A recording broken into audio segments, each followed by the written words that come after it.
Olá, queridos, eu sou o Padre Rodrigo Carneiro e esse é o nosso canal Atraídos pela Palavra de Deus.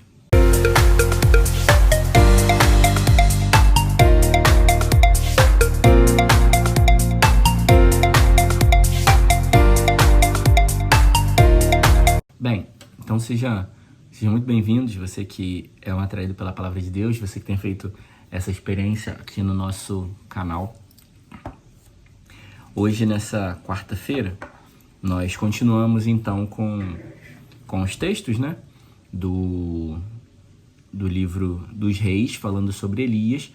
Só que a gente dá um salto, porque hoje a gente já vai ver Elias sendo arrebatado. O que foi o arrebatamento de Elias? Elias, como viveu uma vida de fidelidade a Deus, o destino de todo aquele que é fiel a Deus é o céu. Então Elias experimenta dessa graça. Ele foi fiel a Deus em tudo. Teve as suas dificuldades quando ele foge de Jezabel, depois de matar os 450 profetas de Baal. Ele se esconde naquela caverna, né? Ele vai para aquela caverna para ficar escondido. Mas ainda assim, escondido naquela caverna, ele, quando o Senhor diz, levanta e come, que o caminho é longo, ele levanta e prossegue, vai diante do caminho que Deus havia traçado e havia pedido para ele. Então, a gente pode identificar aqui nesse contexto que em tudo, mesmo com suas dificuldades e limitações, Elias foi fiel a Deus. E o destino daqueles que são fiéis é o céu. E por isso ele vai ser então arrebatado, levado ao céu.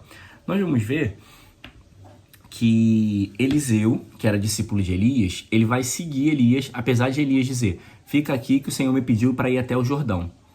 E Eliseu vai dizer, não, eu vou até o fim contigo. Por quê? Porque ele queria aproveitar tudo. Já que Elias era o mestre dele, ele queria aproveitar tudo e aprender até o último minuto com Elias. Então mostra esse desejo, essa sede, né, de aprender, essa sede de ver, essa sede de conhecer as coisas que Eliseu também trazia.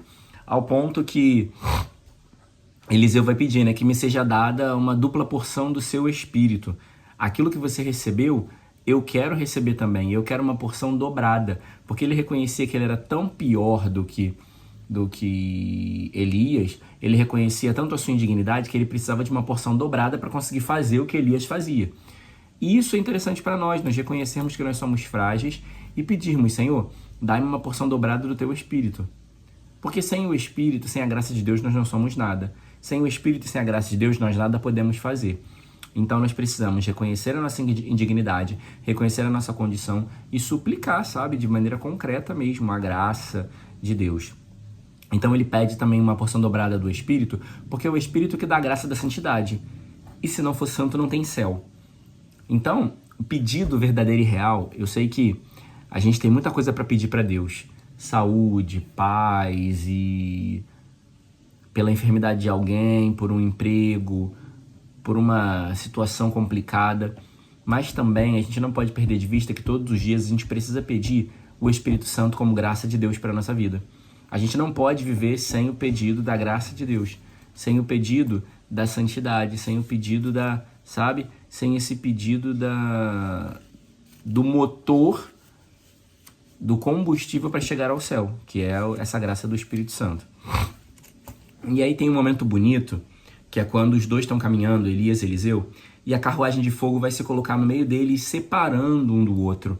Isso é interessante porque eles eram mestre e discípulo, mas Elias não pertence a Eliseu e Eliseu não pertence a Elias. Quando a gente está na nossa caminhada de fé, a gente vai conhecendo muitas pessoas. Mas muitas vezes a gente acaba desenvolvendo certos apegos e achando que a gente é dono da pessoa, ou achando que eu pertenço àquela pessoa, achando que eu tenho que estar em função daquela pessoa, ou aquela pessoa tem que me dar tudo que ela tem, a gente tem que ter... Não. Olha como a carruagem se coloca no meio dos dois e separa os dois, para mostrar que cada um tem o seu caminho, para mostrar que ainda que eles sejam amigos, sejam discípulo e mestre, eles têm cada um caminho a seguir. Naquele momento eles são separados, porque Elias vai subir ao céu, mas Eliseu continua sua missão. Isso também é muito importante, porque às vezes quando pessoas que são importantes para nós morrem, abandonam a Deus, começam a trilhar outro caminho, eu preciso entender que nós somos amigos, mas cada um tem o seu caminho. Aquela pessoa pode estar fazendo um outro caminho, seja bom ou ruim, mas eu tenho também o meu caminho que eu preciso fazer e seguir. E Eliseu vai receber a graça que ele pediu, porque Elias vai dizer para ele, se você conseguir me ver quando eu for arrebatado, Deus vai te dar essa graça. E ele consegue ver, e ele toma o manto. Quando Eliseu toma o manto de Elias, significa que o quê? A graça do Espírito Santo que estava sobre Elias agora está com Eliseu. Então Eliseu vai começar a ser o guia e o profeta para aquele povo, porque ele agora tem o manto de Elias. O manto de Elias é esse sinal da eleição de Deus, esse sinal da graça de Deus, porque o manto reveste, né? O manto recobre a pessoa. E assim como o Espírito Santo recobre a cada um de nós, como a gente lê no Evangelho de Lucas, o Espírito te cobrirá com sua sombra. Então aqui o manto representa a cobertura de Deus, esse envolver de Deus em Eliseu agora, já que Elias foi elevado aos céus, Elias foi arrebatado. A gente vai ver também pelo Evangelho, que o Evangelho vai falar sobre o cuidado que a gente precisa ter com a vaidade. Não fazer coisas para sermos vistos, não fazer para ser reconhecido pelos homens, mas fazer por amor a Deus.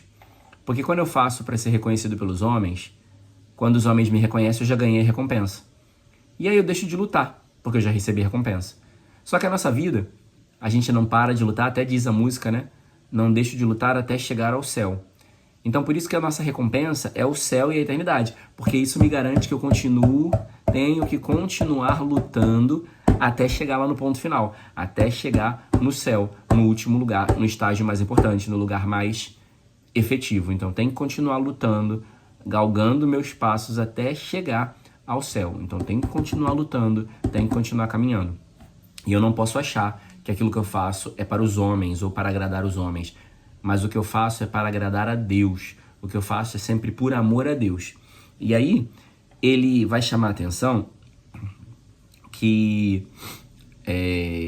nós precisamos agradar a Deus nas coisas mais simples também, como as coisas mais básicas da vida cristã: oração, esmola e jejum. Então quando eu der a minha esmola, que ninguém saiba, que ninguém me aplauda porque eu dei esmola, porque eu não estou fazendo para pessoas, eu não estou fazendo por aplausos, mas eu faço por Deus. Quando eu estiver fazendo jejum, que eu não preciso ficar com a cara emburrada, triste, para que todo mundo perceba que eu estou em jejum. Assim como também quando eu estiver rezando, eu não preciso rezar na praça, eu posso rezar no escondido. Ninguém precisa saber que eu rezei. Na verdade, a oração, as pessoas vão saber que eu rezei pela paz e pela palavra que eu anuncio. Porque uma pessoa que não reza, ela até pode falar palavras bonitas e mexer com o coração de um ou outro, mas uma pessoa que reza, ela chega e arrasta multidões para Deus. Uma pessoa que não reza, ela forma grupos para ela forma seguidores seus, pessoais. Uma pessoa que reza apresenta Jesus para o povo. Então essa também tem que ser a diferença na minha vida. Uma pessoa que reza, ela fala e apresenta Jesus. Uma pessoa que reza, ela tem tudo em Jesus como sentido. Então assim precisa ser a nossa vida. E por fim também, ele nos convida a reconhecer que o céu é de quem é verdadeiro. O céu não é de quem é fingido ou vive coisas para aparecer, mas o céu é de quem é verdadeiro. Porque às vezes a gente vive uma vida dupla, né? Eu faço uma coisa para as pessoas para aparecer e na realidade eu sou outra.